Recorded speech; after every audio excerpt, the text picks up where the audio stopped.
dahil napakaganda ng pabela, maglalaro tayo. Yung mga anak ninyo, ilalagay sa gitna, paghahalo-haloin natin. Lilituhin natin kayo. Ang laki na ng bata. Ganito kagaling sa KMC. Mula less than 2-5 grams, ang laki na. Andito ako para ano naman sa inyo. May gusto akong sabihin sa inyo. Mangungutang ako. Hi guys! So for today's video, mag-share tayo ng ating mga blessing at ang gagawin natin ngayon ay paying hospital bills of random people. Kasi meron tayong mga kakababayan, of course, na nahihirapang magbayad ng bills nila or pandagdag ng gamutan nila. So yun ang gagawin natin for today. So samahan po ninyo ako at punta tayo sa isang ospital na... Itong ospital na to ay dati ko pang alam at dati ko pang naririnig. So sila napili ko na tulungan for today. So samahan po ninyo ako. Let's go! At syempre, gagawin natin to kasi pumaldo tayo ng isang araw. So we will put the money in good use. Kaya naman, isi-share natin. At hindi lang po yung isi-share ko sa inyo. Magmimigay din po tayo, of course, ng brand new motorcycle, iPhone, cash prizes. Sa lahat po na magre-register po sa link na nasa comment section. May mga pamigay po tayo dyan. Tsaka may mga bonuses din po dyan sa mga gustong, of course, sa mga mahilig sa games. Andyan po, may mga bonus tayo. 70% first time deposit, 35% daily reload bonus, 15% po sa midnight bonus. And syempre, meron din silang 3% Maya bonus, guys. So, register na, guys. And sumali po sa raffle natin. Let's go! Ayan, so guys, nandito na tayo sa Fabelia and dumiretso tayo sa conference room. Kasama natin, of course, si Ma'am Lorna. Si Ma'am Lorna ang ating... Yes. Tapos si Ma'am Sandra naman, ayan si Ma'am Sandra, isa sa ating mga social workers. Sila ang tutulong sa atin ngayon. At ang napili natin puntahan ngayon ay ang Kangaroo Mother Care sa KMC. Kasi sabi nila, kailangan daw talaga nila ng tulong doon. Kasi yung ibang mga tao doon ay nagstay na for like 2 months, 3 months. Tama po ba? Kasi sila yung mga may pinanganak na premature baby na kailangan ng Kangaroo Mother Care. Yung Kangaroo Mother Care, yun yung nangangailangan ng skin-to-skin na pag-aaruga sa baby. Tama po ba? Oo. Yun yung mga galing NICU, di ba? Tapos naligtas na, wala na sa critical na kondisyon. Kumbaga, nagpapaano na lang, nagpapagaling mabuti, nagpapadagdag ng bigat. So, ngayon, sila ang pupuntahan natin. At meron tayong magandang balita pa lang. Ngayon ko lang din alam. So, pupunta tayo doon kasi ang plano ko talaga is to pay the hospital bills kung ilan yung kaya kong bayaran or kung may mababayaran ba ako. Pero syempre, nakausap ko si Ma'am Sandra, ang ating social worker dito sa Fabelia Hospital. May magandang programa pala yung gobyerno natin. Tama po ba? Oo. May para matulungan yung mga pasyente na sa hospital. So, ina-assess ng social worker para matulungan. So, may mga fund source naman ang gagaling sa gobyerno. So, sa ngayon, makikita natin, ito mga chosen patients na ito, mga hospital needs nila ang talagang more na nakikita na pangangailangan. Kasi yun ang hindi nasasagot ng gobyerno. Pero yung hospital bills nila, nasasagot ng gobyerno. Kasi marami nga daw mga programa ngayon na nakakatulong para sa kanila. So, yun ang gagawin natin ngayon. So, bibigyan natin sila ng kanilang mga hospital needs. At yun ang itutulong natin sa kanila. Kaya punta tayo sa KMC. Let's go! Social workers natin. Ang dami nilang social workers dito. Diba? Ayan o, sino ma'am o. Ang dami nilang social workers na tumutulong. Kaya makita mo lahat sila mga social kasi social workers. Kukuha lang tayo ng mask kasi kailangan nakamask tayo doon sa KMC. Ano po? Mas maganda kami sa Bex Battalion. Ay yes, oo naman po. Ang papangit po ng Bex Battalion. Lalo na si Lassie. Ang pangit po. Ito, nandito pala si Chad Kinis eh. Ayan o. Ganyan itsura ko pag wala akong buhok eh. Hello po. Ayan, ang ating masisipag na social workers. Kasamahan tayo sa Ma'am Lorna para silipin ang ating mga mothers na nasa KMC. Kangaroo Mother Care, sa mga kangaroo ang pupuntahan natin. Charot. Let's go po. Magmas lang tayo para syempre safety ng mga babies. And so, andito tayo sa KMC ward. Yung mga nurses, hello po. Ito yung nurse station. Katapat mismo ng ating KMC ward. So, dyan tayo papasok para ma-meet yung ating mga mothers na, of course, nag-aaruga ng kanilang mga anak. Ay, pwede na po tayong pumasok, ma'am. Nakakahiya naman. Ayan, hello. Ay, hello po. Hi. Puro babae, labas tayo. Ano ba yan? Diyos ko. Ay, hello po. Hello. Ayun, oh. Diyos ko. Ay, first of all, congratulations sa inyong lahat kasi ang inyong mga anak ay inaalagaan nyo ng patuloy ng bonggang-bongga. Yun lang. Bye-bye. Ha? Yun lang. Ano, ilan kayo dito? Ay, siyam kayo. Talaga. So, akin yung... Sabi sa akin, 10 kayo. So, tumakas na yung isa. Tumakas na. Ayan, oh. Ganyan pala yung kangaroo mother care. Kailangan nasa loob ng ano. Ay, talaga. So, ganun pala kahirap oh my gosh. Kaya alam nyo guys, hindi talaga biro ang pagiging isang ina, di ba? Kasi 18 to 22 hours. Halos meron lang silang, kung 22 hours, 2 oras lang na hindi nakadikit sa inyo yung mga babies ninyo, di ba? Ayan, oh, nakaganyan lang. Kaya pala siya kangaroo. Pero mas mukha kang panda. Di ba? Oo. Ayan, hindi, at least tumatawa kayo. Ano mga ginagawa nyo dito? Pag nandito kayo, nagchichismisan kayo, no? Sino pinaka-chismosa dito? Ayan, oh, hindi. Sino pinakabago sa inyo? Ayun. Sino pinakamatagal na dito? Ay, kayo po. Oo. Ilang ano ka na dito? Magwa 1 week na. At yun yung baby niya, oh. Ilang buwan yung pinanganak yung baby mo? Sakto. Kaya lang, kulang sa timbang. Basta pag kulang po sa timbang, basta less than 2.5 daw ang baby ninyo, dapat mag-KMC para mas mag-gain ng weight, di ba? Ang ganda nito, oh. Di ba? Ang layo dito, eh. Charot lang. At least nakakatawa-tawa kayo ngayon, di ba? Di ba? Siyempre, di ba, nung pinanganak yung mga anak ninyo, nahirapan kayong siyempre, nag-worry kayo, na-stress kayo lahat, di ba?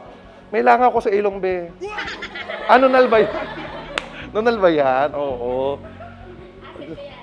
Oo. Ayun, so, yun lang. Bye-bye. Charot. Hindi. Andito ako para naman sa inyo. May gusto akong sabihin sa inyo. Mangungutang ako. Tumahimik lahat. So, ikaw ate, gano'ng katagal ka na po dito? 2 months and 10 days. Nasaan po baby mo? Naglalakad na?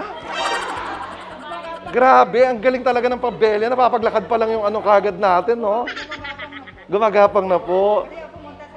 Nasa Nico. Gaano po ka, para lang po sa natin, sa awareness po ng mga tao natin na pag pinapanganak yung mga babies natin na kulang po sa timbang, ano po ang mga risk na meron siya?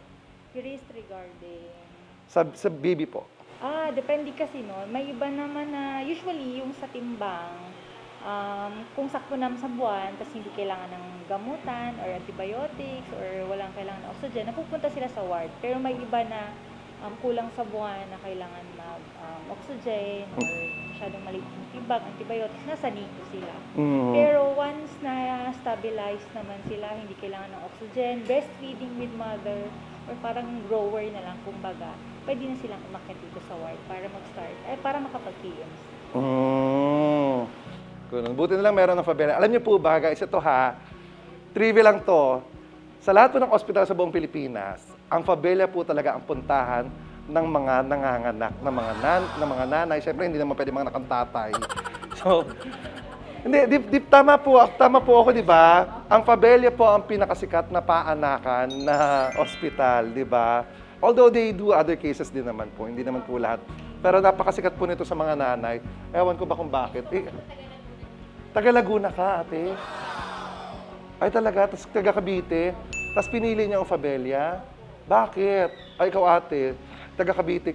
Anong pangalan mo ate? Epi. Anong apelido mo? Center. Epi Center. Gano'n. Charot. Si Mami Epi. Mami Epi, bakit pinili mo ang Fabella? Maganda po kasi yung service dito.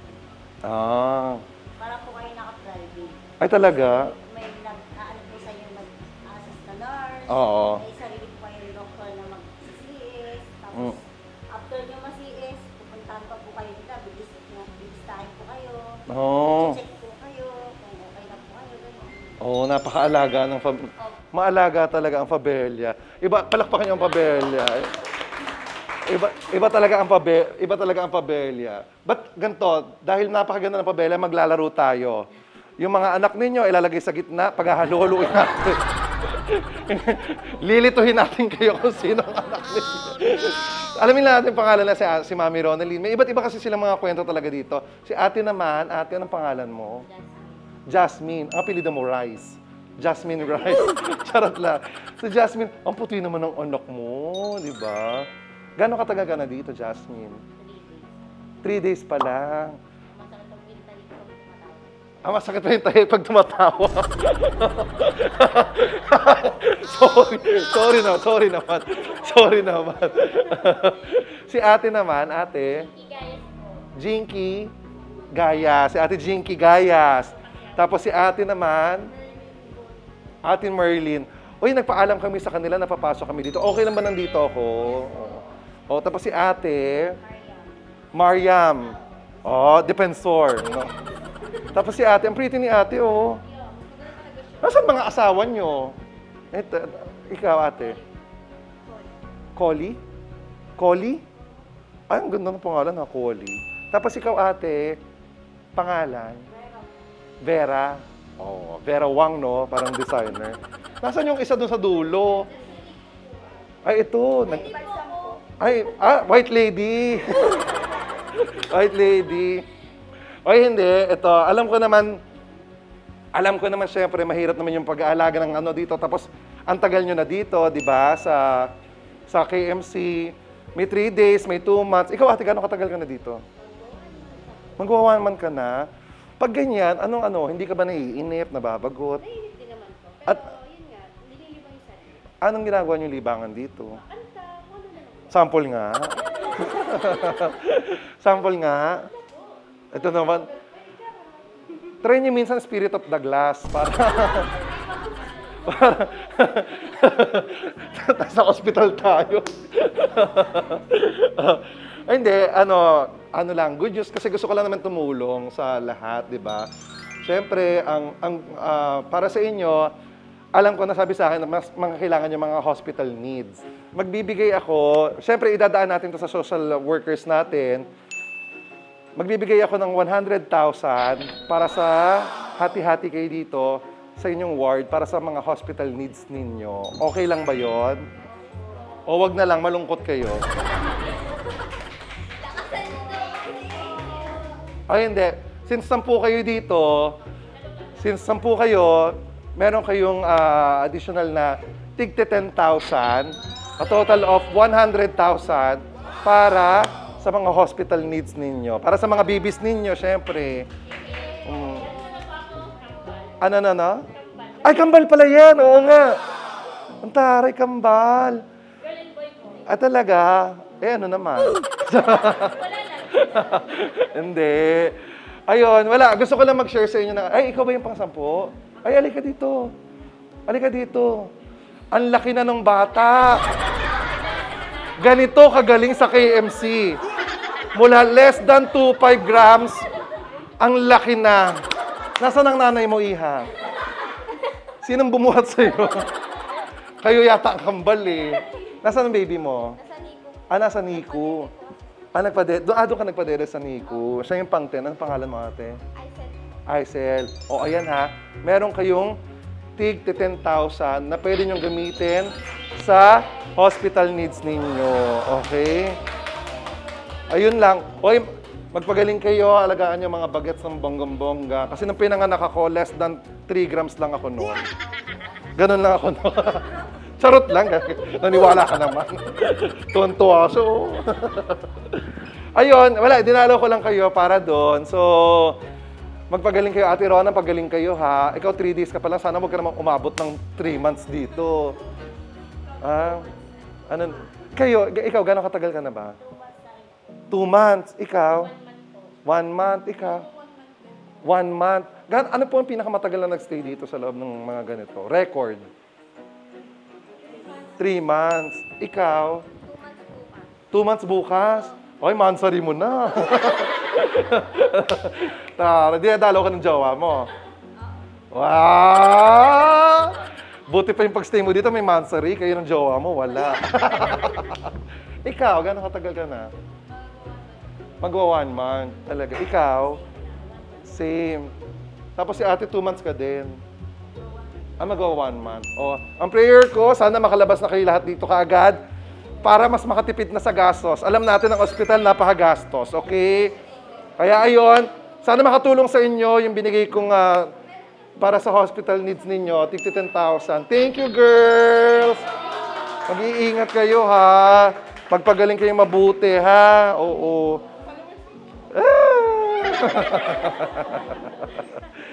Ibibigay ko na lang sa ating social worker, of course. Sa kanila, ibibigay sa social worker para sila na yung dadaan sa para kung ano man ang kailangan nyo dito sa hospital ay, of course, magagamit nyo yung pera na yon. Okay? Thank you! Pagaling kayo. God bless! God bless! Thank you! Bye-bye! Ito po, para po sa ating mga KMC. Para sa KMC po ito eh. At kanina sila po magre-receive. Kung ayaw nyo po, i-receive ko na ulit. Thank you po. Tapos binawi na. Okay, yung gusto ko na magpasalamat of course kina Ma'am Lorna. Ma'am Lorna, thank you so much. Ma'am Sandra, thank you so much. Ma'am Weng, thank you so much. Kayo na pong bahala sa ating mga pasyente at sana nakatulong sa kanila yon. Thank you so much po. Bye-bye po. Bye-bye guys.